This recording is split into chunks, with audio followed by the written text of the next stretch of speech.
Hello friends, দিদা আজকে সকাল সকাল আমার কাছে এসেছে একটা আবদার নিয়ে। আবদারটা হলো দিদাকে কিছু খুচরো টাকা দিতে হবে। দিদা আমার মানিব্যাগ চেক করেছে, দেখেছে খুচরো টাকা আছে, তাই আমার কাছে চাইতে এসেছে। তারপর আমি দিয়ে দিলাম মানিব্যাগটা বের করে। দিদা প্রায়ই আমার মানিব্যাগ চেক করে, কত টাকা আছে না আছে এগুলো দেখে। তারপরে খুচরো টাকা যদি দেখে তাহলে নিয়ে চলে যায়। 5-10 টাকা হলে তো নিয়ে যাবেই, স্বাভাবিক। তারপরে ব্রাশ টাশ করে চলে এসেছি। আর বিছানাটাও ঠিকঠাক করা হয়ে গেছে। এখন বেদানার জুস খাচ্ছি। বেদানার জুসটা আমার একটু কেমন যেন লাগে, তাও জোর করে খাচ্ছি, কি করব, এনেছি যখন খেতেই হবে। তারপরে খাওয়া দাওয়া করে হাতের দিকে চোখ গেল। আজকে 3 দিন পার হয়ে গেছে। দুব্বোটা খুলে ফেলে দেবো।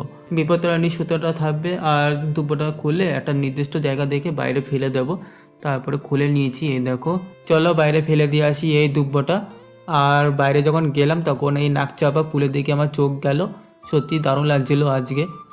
আজকেই মনে হয় ফুলটা ফুটেছে সকালবেলা। আমি এদিকে খেয়ালই করিনি আজকে, মানে নাকচাপা ফুলের দিকে, মানে এতটা দারুণ লাগছিল। তারপরে বেশ কয়েকটা ছবি তুললাম, ছবি তুলে ঘরে চলে আসলাম। ঘরে আসার পর দিদা খেতে দিয়ে দিল। আজকে খাবারের মেনু দেখে আমি নিজেই অবাক, এত কিছু আইটেম কিসের জন্য? আজকে তো কোনো অকেশন নেই, কোনো অনুষ্ঠান নেই। আজকে খাবারের মেনুতে ছিল ভাত, শুক্তো, চিকেন, দই আর একটা কি সবজি করেছিল। এটা দেখেই আমি অবাক। তারপরে জল নিয়ে আসলাম খাবারের জন্য। তারপর খাবারটা খেয়ে বসেছিলাম।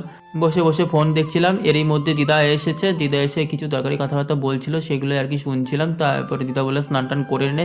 তারপর দিদার স্নানটা হওয়ার পরই আমি স্নান করে নিলাম। স্নানটা করে যেই বসেছিলাম তখন বৌদি ফোন করেছিল। বৌদি ফোন করে বলছে একটা দরকারি কাজের জন্য যাব, তুমি যাবে?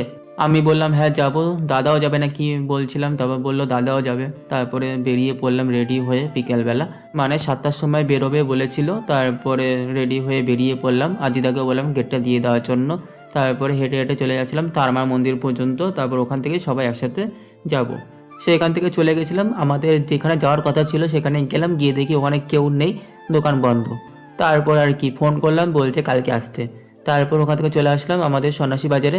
সন্ন্যাসী বাজারে এসে মানে দাদা আর বৌদি কিছু কেনাকাটি করে নিল। তারপরে আবার চলে গেলাম ছোটো বাজারে। ছোটো বাজারে যাওয়ার কারণটা হচ্ছে বৌদি এটিএম কার্ড নিয়েছে কিন্তু পিন জেনারেট করেনি।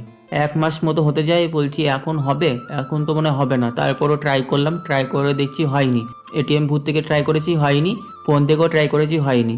তারপর বৌদিকে বললাম তুমি এবার ব্যাংকে গিয়ে একবার কথা বলো। তারপরে ছোটো বাজার থেকে ডাইরেক্ট চলে আসলাম দাদাদের বাড়িতে। দাদাদের বাড়ি আসার পর দাদা দোকান থেকে আইসক্রিম কিনে নিয়ে এসেছিল, সেটাই এখন খাবো। এই ফ্লেভারটা অনেকদিন পরেই খাচ্ছি আমি। এর আগের দিন যে আইসক্রিমটা খেয়েছিলাম ওই আইসক্রিমটাও ভালো ছিল, কিন্তু ওটা থেকে এটা আমার সবচেয়ে বেশি ভালো লেগেছে। আর এদিকে ভুতুকে দেখো, একটা চকলেট পেয়েছে, কি যে করছে, মানে চটকে রেখে দিয়েছে, মানে চকলেট তো গলে গেছে, কি করবে, ওটাকেই ও কামড়ে কামড়ে খাচ্ছে। তারপরে ভুতুকে টাটা ব্যবহার করে এবার বাড়ির পথে রওনা দিচ্ছি। চলো এবার বাড়ি থেকে যাই, অনেকক্ষণ ধরেই বাড়ি থেকে বেরিয়েছি। চলো এখনকার জন্য রাখছি, দেখা হচ্ছে পরে ব্লগে। টাটা সবাইকে, সবাই খুব ভালো থেকো।